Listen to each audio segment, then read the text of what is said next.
The Athletic.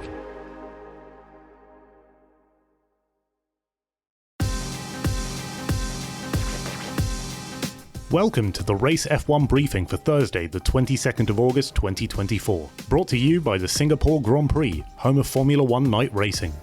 I'm Samarth Kanal, and on today's episode, I'll be bringing you up to speed on everything as the field returns from the summer break to this weekend's Dutch Grand Prix. Of course, the factories did shut down for a couple of weeks, but now we're right back at it, with Max Verstappen holding a 78-point lead over Lando Norris in the driver's standings, and Red Bull are just 42 points ahead of McLaren heading into this, the 15th round of the 2024 F1 season. Ahead of the weekend, Red Bull announced that Sergio Perez will have a new race engineer from Zandvoort onwards. His current race engineer, Hugh Bird, is going on paternity leave, which means that Perez's performance engineer Richard Wood, nicknamed Woody, will step into his place. Just before the team went on summer break, it told media that it would stick by Perez, leaving the lineup unchanged as it returned for Zandvoort. Perez is, however, 146 points behind his teammate Max Verstappen heading into the Netherlands. That's, of course, Verstappen's home race. As for Verstappen, he gears up for his 200th Grand Prix start this weekend, and he'll become the youngest to reach a double century of races at just 26 years old. Will he make it to 400 Grand Prix? Well, he replied with a categorical no in the press conference on Thursday.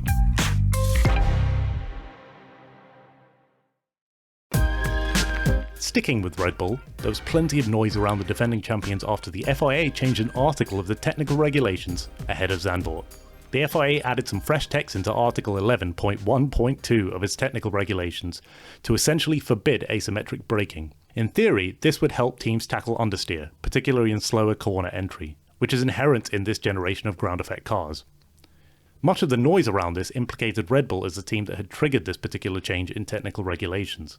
At Zandvoort, the FIA clarified that this wasn't done in response to a particular team, all but exonerating Red Bull from having deployed an asymmetrical braking system this season.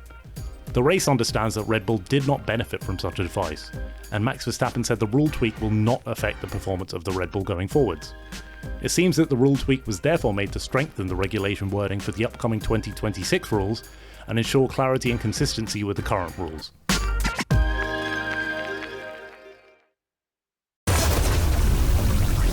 Welcome to your race weekend playlist.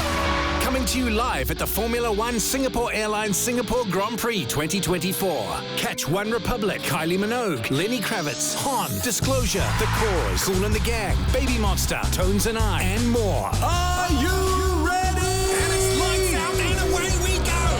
Non-stop race action and entertainment. 20th to 22nd September. Book now at singaporegp.sg. The Race F1 briefing.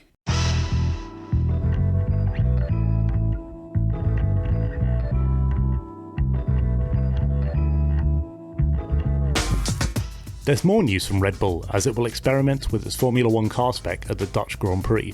The team has been pursuing the issues that have left Verstappen and Perez unhappy. After a dominant start to 2024, Red Bull and Verstappen are on their longest winless run, 4 races, since 2020. Meanwhile, McLaren and Mercedes have emerged as threats. Verstappen has raised concerns about Red Bull's development despite a major aerodynamic upgrade at the Hungarian Grand Prix. That upgrade should be on both cars at Zandvoort this weekend. The upgrade was fast-tracked and put only on Verstappen's car in Hungary because it's a special high downforce package. While this bodywork should be on at least one RB20 on Friday, practice is set to be spent trialling different setup items and car parts. Even if Perez uses some of the high downforce bodywork that made its debut on Verstappen's car in Hungary, there is expected to be some mixing and matching of parts around that. Red Bull could test certain items back-to-back on Friday practice and then converge on the same spec for both cars on Saturday and Sunday. It remains to be seen whether Red Bull's experiments should be enough to help Verstappen keep his Zandvoort winning streak.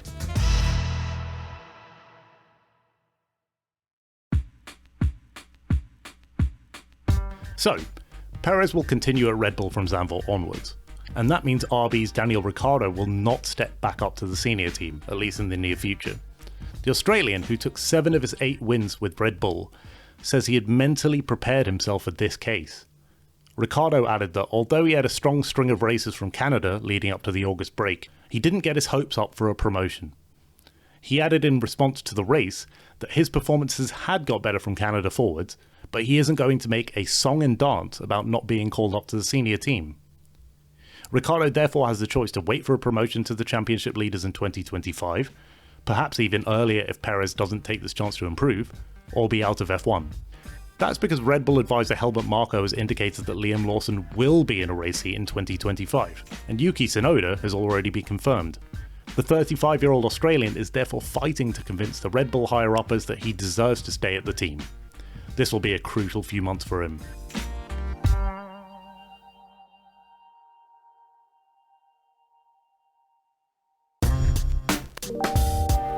McLaren's Lando Norris is on the verge of title contention, but he admitted on Thursday that he's given a few too many points away.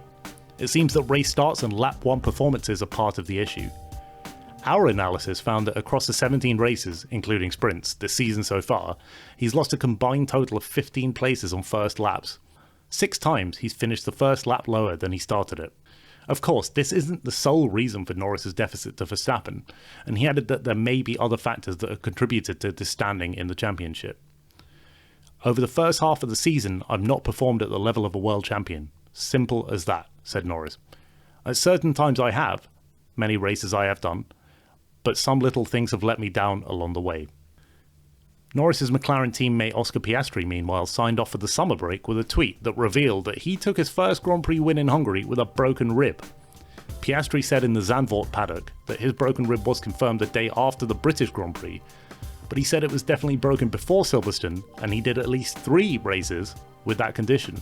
He joked that it was due to the amount of downforce that McLaren had added to its 2024 car, but Piastri went on to explain that it was injured due to an improperly fitted seat.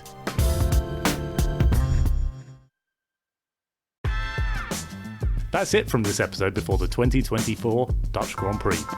I'll be back tomorrow after the first practice day at Zandvoort, where Verstappen aims to hold on to his championship advantage and win at home, and McLaren aim to spoil the party. We'll have the latest on upgrades, how the first day of track running panned out at Zandvoort, and more.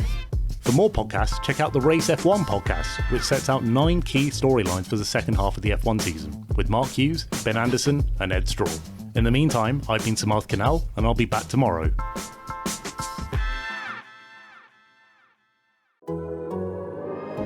The Athletic.